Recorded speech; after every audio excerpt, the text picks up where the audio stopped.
JavaScript का ये question बहुत इंटरेस्टिंग है।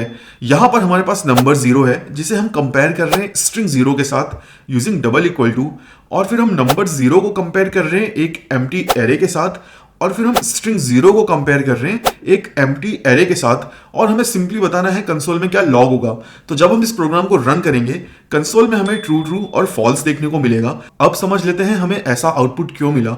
सबसे पहली कंडीशन, यहां पे हम नंबर जीरो को कंपेयर कर रहे हैं स्ट्रिंग जीरो के साथ, और डबल इक्वल टू बोलता है कि अगर लेफ्ट या राइट साइड में से कोई सा भी एक नंबर है तो आप दूसरे को भी नंबर में कन्वर्ट करो। जब ये स्ट्रिंग जीरो नंबर में कन्वर्ट होगा तो ये सिंपली नंबर जीरो बन जाएगा, और zero double equal to zero true देखने को मिलेगा। अब सेकंड कंडीशन देख लेते हैं। डबल इक्वल टू बोलता है अगर आप किसी नॉन प्रिमिटिव को कंपेयर कर रहे हो प्रिमिटिव के साथ, तो पहले उस नॉन प्रिमिटिव को प्रिमिटिव में कन्वर्ट करो, और प्रिमिटिव में हम कन्वर्ट करते हैं टू स्ट्रिंग मेथड का यूज करके।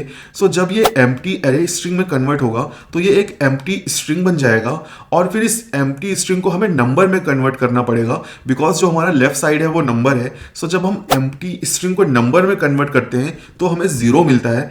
इस रीजन की वजह से सेकंड केस में हमें ट्रू देखने को मिला। अब हम थर्ड केस देख लेते हैं।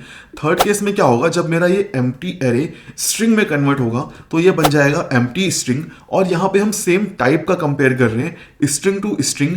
इसी वजह से यहां पे ये जो जीरो है ये ऐसे का ऐसा रहेगा, और कंसोल में हमें फॉल्स देखने को मिलेगा। अब हम ये चेक कर सकते हैं कि जब हम एक एम्प्टी एरे को स्ट्रिंग में कन्वर्ट करते हैं तो हमें एम्प्टी स्ट्रिंग मिलती है, और अगर मैं एम्प्टी स्ट्रिंग को नंबर में कन्वर्ट करूंगा तो मुझे जीरो देखने को मिलेगा, जैसे कि आप यहां पे देख रहे हो। इन्हीं रीजन की वजह से कंसोल में हमें ट्रू ट्रू और फॉल्स देखने को मिला।